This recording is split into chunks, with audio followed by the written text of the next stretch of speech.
خلاص 6 ايام ولا 7 ايام كاس العالم ايه يبدأ. ده المحطة الأخيرة لقطر، اللي خلال الفترة اللي فاتت كلها واخدة ايه تشويه كده من بلاد الغرب كده، أوروبا وأمريكا وفرق أمريكا الجنوبية. وآخرهم النهاردة بعد ماتش مانشستر يونايتد وفولهام، برونو فرنانديز بتلعب البرتغال اتكلم عن ان الموضوع ان يكون كاس العالم في نص الموسم حاجة مش طبيعية وحاجة مش كويسة وتضر اللعيبة.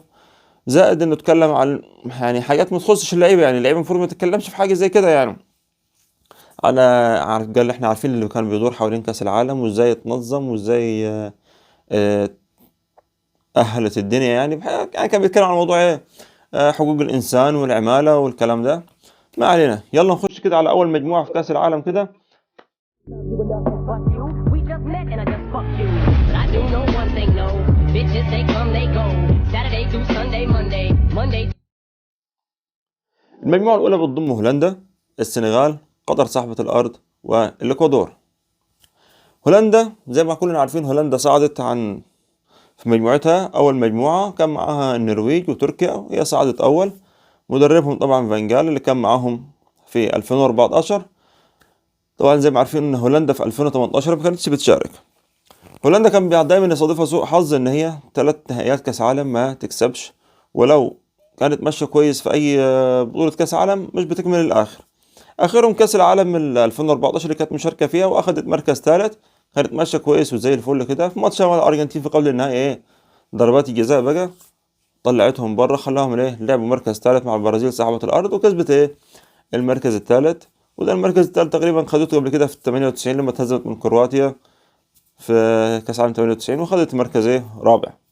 وفي 2010 زي ما عارفين كده روبن بيضيع انفراد بترد عليهم مليون انيستا، فطبعا ايه حظهم في كعب رجلهم. هنيجي بقى نتكلم على ابرز اللعيبه الموجوده طبعا في هولندا. طبعا معروفين الكل مثلا فان دايك ديليخت ودي يونج ومنفيس ديباي. وطبعا فينالدوم زي ما عارفين ايه من اصابه طبعا مع الفريق بتاعه، وطبعا بالتالي ايه مش هيلعب ايه مع الفريق في كاس العالم. هولندا من توقع يعني طبعا هي متصدرة المجموعة، يعني عندي أتوقع لها يعني هي متصدر مجموعة، وخصوصا لما يكون مدربهم فان خال بيبقى بيمشي معاهم لقدام خالص في كأس العالم. الفريق الثاني بقى معانا ايه قطر. قطر طبعا بتشارك في البطولة كأنها منظمة. طبعا عمرنا ما شفنا قطر في كأس العالم، ولكن عايزين نقول حاجة، يعني قطر لو كانت شاركت في كأس العالم كانت ايه قصدي لو كانت شاركت في التصفيات كانت ايه هتصعد. دي من وجهة نظري ان الفريق خلاص يعني بقى من فرق الليفل 1 في آسيا. ما بيجيش مثلا يقلق من كوريا ولا بيقلق من اليابان ولا يقلق من السعودية ولا من إيران اللي هم ايه الأربع رؤوس الكبيرة دول ايه في القارة الآسيوية. طبعا احنا زي ما عارفين المدرب بتاعهم ده معاهم من 2017 من لما لم المجموعة دي من أكاديمية سباير وظبط الدنيا وحالهم والمحتالم والكلام ده. قال لك ايه يلا بينا نعمل الفريق ده طبعا مشي اسطمبة واحدة مع بعض كده ماشي رينج واحد فاهمين بعض وكل حاجة. كسبوا كأس آسيا ايه 2019. بعد كده خدوا خبرات من المشاركة في الكأس الذهبية بتاعت الكونكاكاف ودخلوا في كوبا أمريكا ولعبوا في تصفيات كأس العالم في المجموعة بتاعت صربيا والبرتغال. أخدوا خبرات طبعا.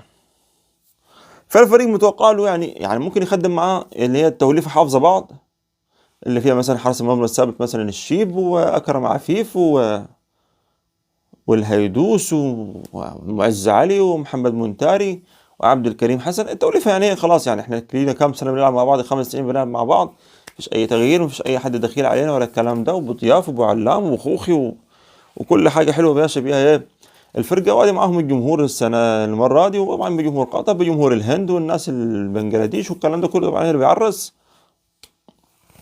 كله ده تاخده معاك ايه هيشجع ايه قطر. الفريق الثالث معانا بقى في المجموعة دي حبايبنا ولاد عمنا أسيد ترنجا كابتن ساديو ماني اللي هيغيب معانا. فريق السنغال طبعا خدت خبر صادم من الأسبوع اللي فات في ماتش بايرن ميونخ وتقريبا فيردي بريمن مش فاكر مش متذكر ماتش مين بالظبط. إصابة لساديو ماني. لا طبعا أول ما شفته إنه وقع في الملعب قلت لا دي شكله ما فيهاش كأس العالم يا ماني. ولكن يقال إن هو ممكن يلحق من الجولة الثانية واللي يقول لك هنلحق من الجولة الثالثة. فلما حصلت الإصابة دي احنا كنا طبعا السنغال كنا حاطينها مثلا لا تعطينا ممكن مركز ثاني وممكن كمان تغلس على هولندا. لكن من بعد الإصابة دي أنا ممكن بص أنا شايف ساديو ماني إن هو إيه هي ماشي الفرقة حلوة وكل حاجة بس ساديو ماني وجود ساديو ماني في الفريق لا تقل وزي ما عارفين ساديو ماني انتوا بينزل كده عند اللاعب رقم 6 بياخد منه الكورة وبيدخل، يعني لاعب عقر يعني. فالامور دي هتدربك الدنيا مع السنغال يعني من وجهة نظري في اول ماتش، خصوصا اول ماتش ده كنت متوقع له يعني يعملوا نتيجة حلوة زي ما عملوا مع فرنسا في 2002 ويعطلوا هولندا ونشوف جيم حلو منهم يعني. ولكن الامور اتدربكت مع السنغال بعد ما كان الناس متوقعة ان هي ممكن تاخد مركز تاني، بقيت الامور على المشك هي ايه وقطر. طبعا زي ما عارفين احنا السنغال العمالقة معروفين، الكابتن مندي، كاليدو كولوبالي، بوناسار تقريبا ما اتخدش طبعا، ولوسيس الواد الباك الشمال ده ما اتخدش برضو، عبدو ديالو قاعد ودريسا جاي، والجماعة الحلوين دول احنا حفظناهم خلاص. هتخش مصر كده تلعب السنغال اي ماتش، يعني وقت ما مصر اتهزمت في الكرة الشاطئية من السنغال، لما قالوا مصر تضرب موعد مع السنغال في نهائي كاس العالم، في نهائي كاس افريقيا لكرة القدم الشاطئية، كان قبلها بيوم والله العظيم كتبت كومنت كده: انتهى المباراة بالتعادل، فوز السنغال بضربة الجزاء. وحصل. ما علينا، هم طبعا صعدوا على مصر بضربات الجزاء. وطبعا عايز اقول حاجه، ان هي البطوله دايما كنت لما مصر ما تصعدش كاس عالم كنت اقول ايه، ما صعدناش كاس عالم يا راجل، يعني كنا هنعمل ايه؟ وفعلا برضه لما صعدنا يعني عملنا ايه. بس دي البطوله الوحيده اللي انا زعلت فيها ان مصر ما صعدتهاش. طبعا شفنا طبعا في قطر في بطوله عربيه وفي جاليه مصريه، وشفنا طبعا الكلام ده في البطوله العربيه، كان الاجواء يعني كان منتخب مصر يدخل الملعب بص كانك بتلعب في القاهره، زي ما شفنا الاهلي كده، حط كده في ماتش للاهلي كده مع اي ماتشات من اللي بيكسبها دي، خصوصا الماتش الاخير ده اللي كان الاهلي في قطر مع الرجال البيضاوي في نهائي كاس السوبر، لما محمد طاهر جاب الجون في اخر دقيقه. بص على منظر الاستاد كده، اقسم بالله منظر الاستاد كده بص كانك قاعد في استاد القاهره. او لما الحكم في ماتش مصر والجزائر بتاع البطوله العربيه لما رجع من الفار وقال لك ضرب جزاء، شفت الملعب حصل هيجان فظيع. فتخيل مصر كانت بتلعب كاس عالم في وسط الاجواء دي، كانت هتبقى الصراحه حاجه تانية خالص يعني. ودي ايه اللي مزعل الواحد يعني مثلا كاس العالم اللي جاي مثلا ما صعدتش اقول لك يا بناقص، يعني هنروح نعمل ايه يعني؟ احنا اللي هنسد امريكا ولا كندا دي ولا المكسيك؟ ما علينا. خش بقى على الفريق الرابع اللي هو ايه الاكوادور. الاكوادور برضو يعني لو اتكلمنا على، طبعا هو ما كانش بيلعب كاس العالم اللي فات، لو اتكلمنا على تاريخه في اخر حاجه، كان اخر حاجه صعدها 2014، وعمرنا ما شفنا له انه عدى دور المجموعات باستثناء ايه 2006 لما صعد في الدور الثاني ولعب انجلترا وطلع بايه بانجلترا بالهدف بيكهام اللي جابه من فاول ده في 2006.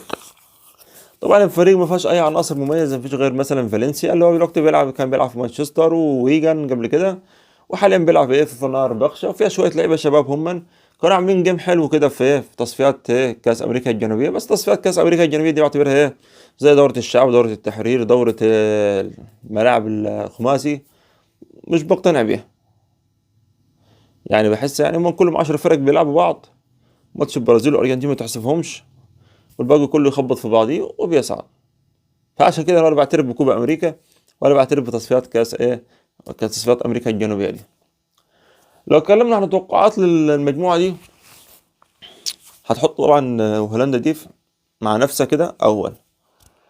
المنافسه هتبقى غلسه بين قطر والسنغال.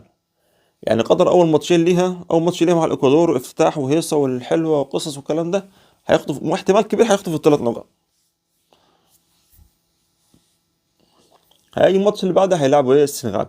طبعا السنغال لو كانت اتهزمت من هولندا راح تدخل 0 نقط وهتدخل 3، هيبقى حتى على الأقل من مصلحة قطر إن في أسوأ الظروف إنها تتعادل.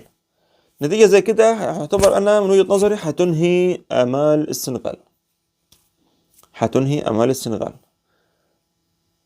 فالسنغال لو عايزة يعني تخلي ليها أمل تكسب قطر بأي طريقة، تكسب قطر بأي طريقة، أي نتيجة غير التعادل، أي نتيجة غير الفوز فستك. إلا بقى لو السنغال عملت نتيجة إيجابية مع هولندا في أول ماتش. لكن انا لو هتوقع حاليا بقيت يعني من بعد غياب ساديو ماني، او على حسب ما نشوف، يعني لو ساديو ماني غاب كده خلاص اول مجموعة هولندا وتاني مجموعة قطر. اشوفكم فيديو جديد على المجموعة التانية اللي بتضم انجلترا وامريكا وايران وويلز. يلا السلام عليكم.